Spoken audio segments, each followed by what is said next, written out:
Assalamualaikum warahmatullahi wabarakatuh. Kami dari kelompok Sultan ingin mempresentasikan hasil pembuatan paper kami, yaitu dengan judul penerapan penilaian COVID-19 berdasarkan wilayah paling diwaspadai di DKI Jakarta dengan metode SAW, Simple Additive Weighting. Alasan kenapa dipilihnya judul ini adalah untuk mengelompokkan wilayah dengan metode Simple Additive Weighting atau SAW berdasarkan yang paling parah agar masyarakat dapat mewaspadai daerah yang akan dituju. Didahului oleh peristiwa pandemi COVID-19 yang menyebar ke seluruh dunia termasuk di Indonesia dan ditetapkan pandemi oleh Organisasi Kesehatan Dunia WHO pada tanggal 11 Maret 2020. Penderita COVID-19 dapat mengalami demam, batuk kering, dan kesusahan bernafas. Gejala dapat berkembang menjadi pneumonia berat. Titik awal persebaran COVID-19 di Indonesia dilaporkan pada tanggal 2 Maret 2020. Ditemukan 2 kasus COVID-19 di wilayah Depok. Penyebaran COVID-19 terus meluas hingga ke berbagai kota termasuk Jakarta. Berdasarkan data dari gugus tugas percepatan penanganan COVID-19 per 28 Juli 2020, DKI Jakarta berada di urutan kedua tertinggi. Dalam sistem pendukung keputusan pada masalah ini menggunakan metode SAW karena SAW mempunyai metode bergantung berapa jumlah data yang diproses, tidak seperti AHP. Dengan itu, pada kasus ini data yang diproses dalam jumlah besar akan lebih relevan menggunakan metode SAW.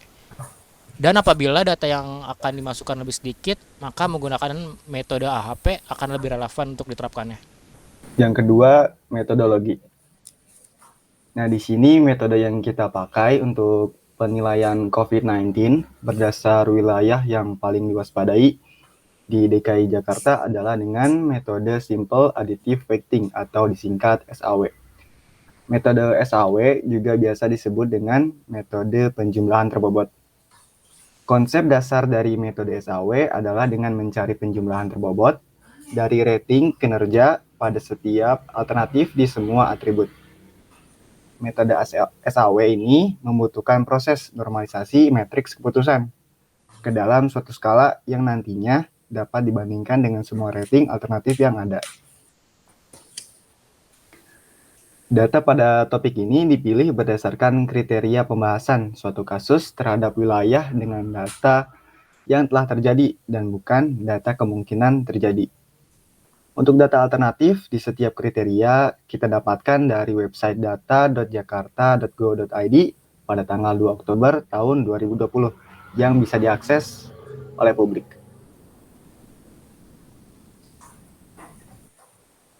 Hasil dan pembahasan. Untuk awalnya, hasil dan pembahasan. Untuk penerapan SAW ini, pertama kali dari data yang ada, kita menentukan jumlah kriterianya dulu. Dan juga kriterianya apa. Didapatkan bahwa ada 6 kriteria, yaitu adalah jumlah suspek dengan atribut benefit dan bobotnya 25, jumlah isolasi di rumah dengan atribut benefit 10, jumlah positif dengan benefit atributnya dan bobotnya 15, jumlah meninggal dengan atribut benefit dan bobotnya 20, jumlah pelaku perjalanan dengan atribut benefit bobot 15, dan jumlah sembuh dengan atribut cost dan bobotnya 15. Sebelum itu, kalau videonya kecepatan boleh di pause ya untuk melihat range dari kriteria yang telah ditentukan. Setelah kita menentukan kriterianya, kita menilai total data yang ada dari wilayah masing-masing. Di sini didapatkan ada Jakarta Barat, Jakarta Pusat, Jakarta Selatan, Jakarta Timur, Jakarta Utara, dan Kepulauan Seribu. Dan didapatkan hasil dari C1 hingga C6 sebagai di tabel. Selanjutnya setelah itu kita menentukan batasan nilai atau yang disebut dengan data CRIPS dan diberi batasan nilai dalam data kriteria.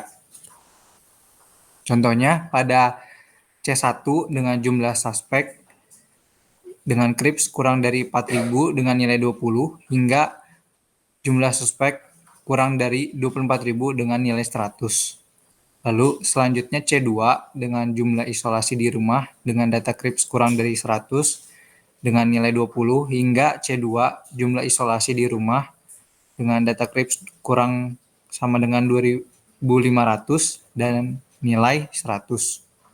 Selanjutnya ada kriteria C3 yaitu jumlah positif dengan data krips kurang sama dengan 8.000 dengan nilai 20 hingga jarak C3 jumlah positif kurang dari sama dengan 12.500 dengan nilai 100. Lalu selanjutnya ada kode kriteria C4 dengan jumlah meninggal, kripsnya kurang dari sama dengan 100, nilai 20, sampai C4 jumlah meninggal kurang sama dengan 300 dengan nilai 100. Selanjutnya ada C5 dengan jumlah pelaku perjalanan dengan data krips kurang dari sama dengan 100 hingga nilai 20 hingga nilai jumlah pelaku perjalanan kurang sama dengan 800 dengan nilai 100.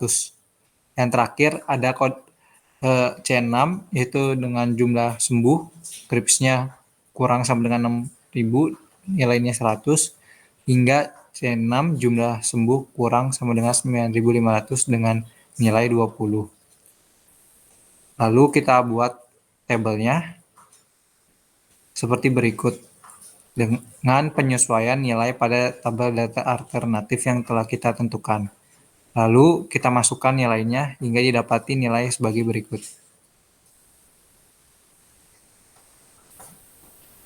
Lalu selanjutnya adalah tahap normalisasi dengan rumus sebagai berikut. RIJ sama dengan jika benefit atau nilai terbesar adalah terbaik, maka rumusnya XIJ dibagi max I XIJ. Lalu jika cost atau nilai kecil adalah terbaik, maka rumusnya RIJ sama dengan min I XIJ dibagi dengan XIJ.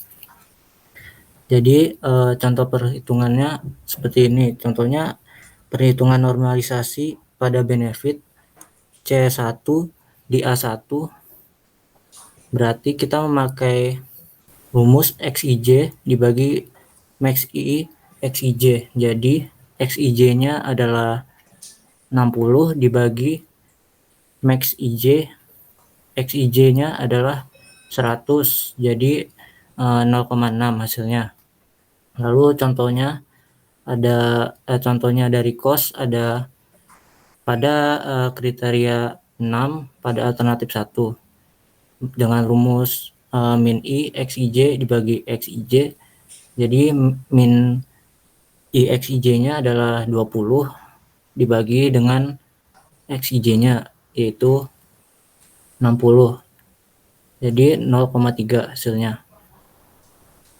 Jadi berikut adalah tabel dari tahap normalisasi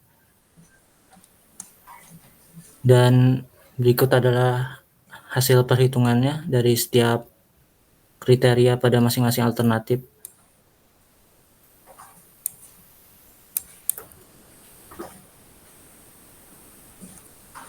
Lalu selanjutnya ada tahap perankingan.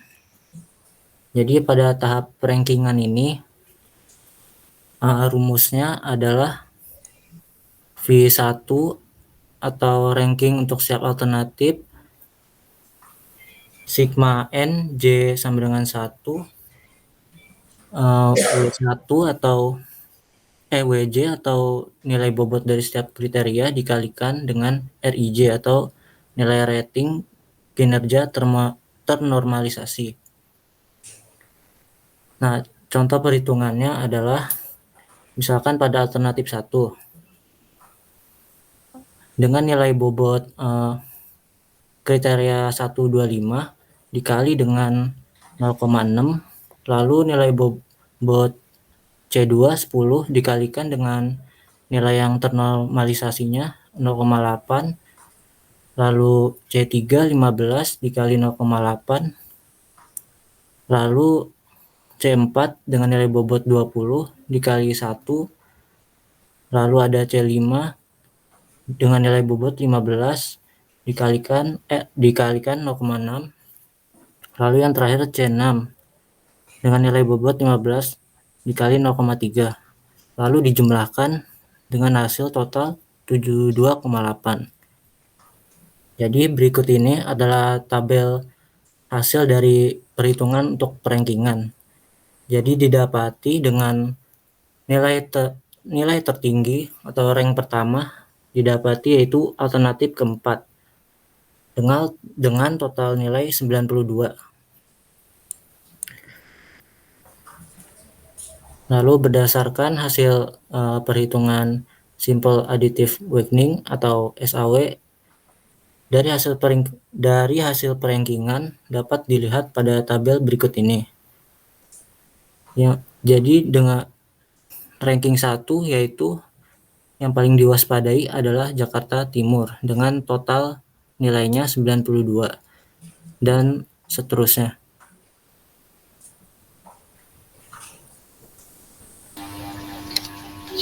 Jadi kesimpulannya adalah berdasarkan hasil dari data harian COVID-19 Provinsi DKI Jakarta pada tabel perhitungan menggunakan metode SAW, didapatkan bahwa pada wilayah Jakarta Timur mendapatkan peringkat pertama dengan total nilai 92 dan menjadi daerah yang paling diwaspadai di DKI Jakarta pada tanggal 2 Oktober 2020. Penentuan daerah yang paling diwaspadai di DKI Jakarta dikerjakan berdasarkan kriteria yang telah ditentukan. Nilai bobot dan data CRIPS dari setiap kriteria mempengaruhi hasil akhir yang didapat.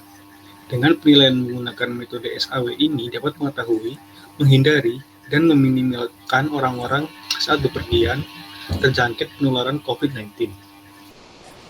Sekian presentasi dari kelompok kami. Jika ada kesalahan, mohon maaf. Terima kasih. Wassalamualaikum warahmatullahi wabarakatuh.